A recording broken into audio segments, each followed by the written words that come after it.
यमुनानगर के चाड़ो गांव स्थित कर्णमलेश्वरी की एकेडमी में देर शाम केंद्रीय खेल मंत्री अनुराग ठाकुर पहुंचे। यहां पहुंचने पर उनका जोरदार स्वागत हुआ। अनुराग ठाकुर आज कर्णमलेश्वरी द्वारा खोली गई एकेडमी का शुभारंभ करने आए थे।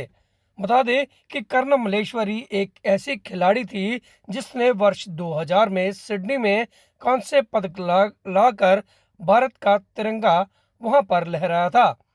वर्ष 2000 में ऐसे हालात थे कि भारत मेडल को तरस रहा था, लेकिन आज भारत एक के बाद एक गोल्ड मेडल जीत रहा है, जिसको लेकर अनुराग ठाकुर भी गदगद हो रहे थे।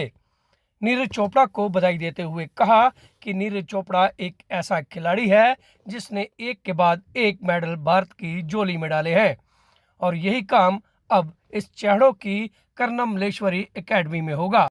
वेट लिफ्टिंग की इस एकेडमी में कई प्रकार के खिलाड़ी निकलकर सामने आएंगे जो कि देश का नाम रोशन करेंगे, क्योंकि अब वह खिलाड़ी आगे आकर उन खिलाड़ियों को तैयार कर रहे हैं जिन्होंने देश के लिए मेडल जीते थे और अब वह अपने द्वारा तैयार किए हुए खिलाड़ियों को इसी प्रकार मेडल लाने के लिए प्रेरित करेंगे। अनुराग ठाकुर जब एकेडमी में पहुंचे तो उन्होंने हर जगह जाकर पूरे इक्विपमेंट भी चेक किए, क्योंकि सारी सुविधाओं से लैस इस एकेडमी में आने वाला समय खिलाड़ियों का है।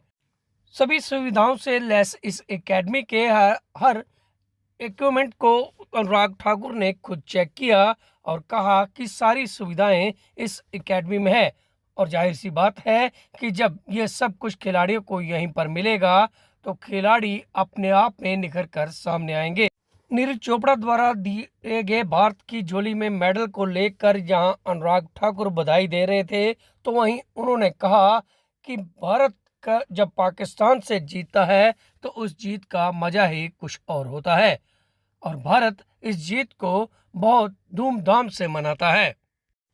केंद्रीय खेल मंत्री ने इस मौके पर यहां पहुंचे खिलाड़ियों के साथ भी खूब समय बताया और अब क्या कहा आप खुद ही सुन लीजिए केंद्रीय खेल मंत्री की जुबान से। मैं नीरज चोपड़ा को बहुत बधाई और शुभकामनाएं देता हूं। शानदार प्रदर्शन किया, पहले भी एशियन चैम्पियनशिप हो, एशियन गेम्स हो, कॉमनवेल्थ गेम्स हो, टोक्यो ओलंपिक्स हो, डायमंड टाइटल हो, अंडर 20 टाइटल हो, सब में गोल्ड पाया और जो जहां रहता था अब उस कमी को भी पूरा किया। वर्ल्ड एथलेटिक चैम्पियनशिप में भी गोल्ड मेडल जीता है। समस्त भारत की ओर से नीरज चोपड़ा को बहुत बधाई और शुभकामनाएं। खेल में किसी भी देश के सामने जीतो, तिरंगा ऊंचा लहराना चाहिए। ये बात अलग है कि पाकिस्तान के आगे जीते हो तो देश में खुशी और ज़्यादा दिखती है। हमारे अन्य खिलाड़ियों ने भी बहुत शानदार प्रदर्शन किया, चाहे 4x400 रिले हो या स्टीपल चेस हो या फिर क्यों ना हम जेवलिन की बात करें, पहला, 5वां और 6ठा नंबर भारत के खिलाड़ियों का है। ये दिखाता है कि भारत की बढ़ती ताकत खेलों में और एथलेटिक्स में भी बहुत शानदार भारत ने करना की शुरुआत की।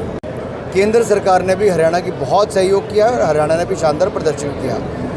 कर्णमलेश्वरी जी ने आज एक बहुत शानदार centre weight lifting, power lifting के लिए यमुनानगर हरियाणा में खोला है। मैं इनको बधाई देता हूँ, साधुवाद देता हूँ। और इन्होंने देश के लिए पूर्व में ओलंपिक से लेके एशियन गेम्स तक सब में मेडल जीतने का काम किया और अब इन्होंने बच्चों के सामने एक टारगेट रखा है कि गोल्ड लाना है। जो सिडनी में थोड़ा सा कमी रह गई थी, लेकिन मेडल जीत कर लाई थी आज से 23 साल पहले, जब कोई सुविधाएं नहीं थी। अब इन्होंने अपने स्टूडेंट्स के लिए, अपने खिलाड़ियों के लिए लक्ष्य रखा है कि मेडल तुम्हें लाना है और हमने भी अगले 12 सालों में भारत की मेडल टैली ओलंपिक्स में और कई गुना ज़्यादा बढ़े, उसके लिए लगातार रोड मैप तैयार कर रहे हैं कि खेलो इंडिया एकेडमीज हो, एक्रेडिटेड एकेडमीज हो। जब पूर्व खिलाड़ी एकेडमी खोलते हैं, चाहे अंजू बाबी जॉर्ज हो, पीटी उषा हो, कर्णमलेश्वरी जी हो, गोपी चंद हो, अन्य खिलाड़ी जिन्होंने खोली हैं, ये हमें योगेश्वर की भी एकेडमी खुल रही है। तो ये सब लोगों का एक बहुत बड़ा योगदान वापस हो सकता है खेलों के प्रति। इन्होंने जो खुद हासिल किया, खुद जो गुर सीखे बाकियों को सिखाएंगे, खुद जो कमियां रही वो दूसरों को ना हो तो उसको ज्ञान देंगे।